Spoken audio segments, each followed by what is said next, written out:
Kirby never shies away from experimentation. The pink puff stars in a pinball game, puzzle game, and even an accelerometer game for the Game Boy Color. One of the most successful offshoots is Canvas Curse for the Nintendo DS, which smartly uses the touchscreen by guiding Kirby through hazardous courses with drawn rainbow lines. After nearly 10 years, Nintendo returns to the concept with Kirby and the Rainbow Curse. While it's not an entirely successful follow-up, it's nonetheless a delightful and lighthearted journey that's easy to enjoy. For the first time in the series, Rainbow Curse utilizes a claymation style that works so well, it's a wonder it hasn't been used before. The general aesthetic of Kirby is even more lovable when it's all turned to clay. The handcrafted feel lends the game childish warmth, making it hard to get upset even when you die. Plus, Rainbow Curse never turns the look into a gimmick. There are small touches here and there, such as Kirby flattening out when he falls from a great height, or enemies forming out of clay in the background, but it's never overdone. These things only add to the charm, instead of getting in the way. Unfortunately, it's difficult to fully appreciate the style since the touch controls have you staring at the low-res gamepad. There's so much going on the vast majority of the time that it's hard to even glance up at the television. The few times you can, it's obvious how much better the game looks when realized in high definition.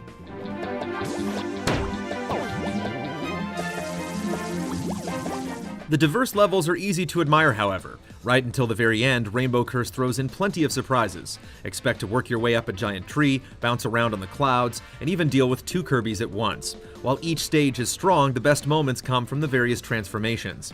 At specific points, Kirby will turn into a tank, submarine, or rocket ship. Each transformation has unique controls that completely change the feel of the game, such as using drawn lines to control the trajectory of the rocket, or tapping to launch cannonballs, while Tank Kirby moves independently. One of the best aspects of Rainbow Curse is that anything seems possible, and the game repeatedly reinforces that belief.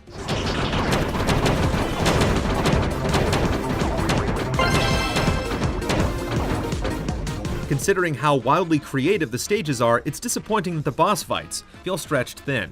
The initial clashes against the first three bosses are well crafted, forcing you to think carefully and move quickly. The problem is, instead of providing new battles, Rainbow Curse repurposes these three bosses in the second half of the game. While there are twists, conquering a slightly more difficult version of something you defeated earlier isn't that fulfilling. As a result, the later worlds, except for the final one, each end on a sour note. The other issue Rainbow Curse consistently suffers from is that the controls aren't always as precise as they could be.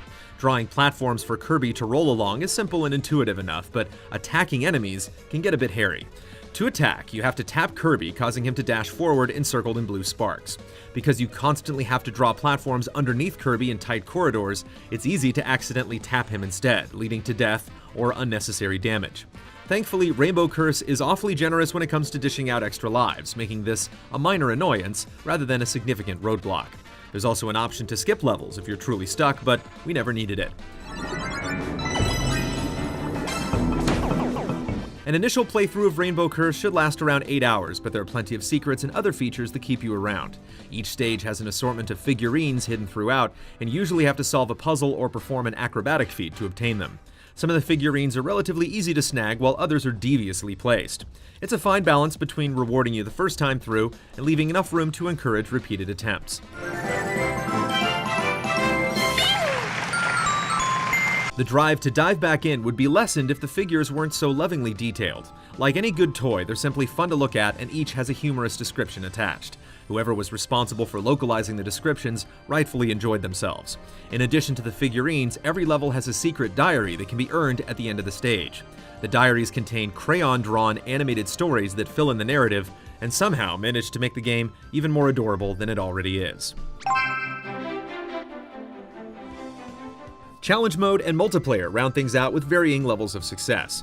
Completing stages unlocks new challenges that consist of 4 rooms where players must snag a treasure chest as quickly as possible. These challenges condense Rainbow Curse to its core, leading to short bursts of enjoyment, but we ended up growing tired of them pretty quickly, missing the wider, more open levels of story mode. Even so, it's appreciated that there's something to chip away at after completing the game and gathering all the collectibles.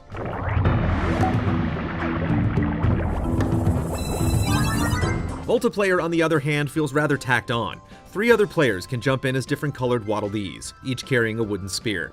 The additional players are especially useful during boss fights, where they can just run up and hit things instead of worrying about creating lines. Yet because so much of the game is built around the draw mechanic, there are entire levels where the Waddle Dees can't do much of anything since they don't create lines themselves, leading to instances where your friends might just end up bored. It may not be Kirby's most triumphant outing, but Rainbow Curse is still an entertaining ride. The abundance of ideas and charming look trump the few but severe shortcomings. Once again, Kirby does something a little different, and we're certainly glad he did.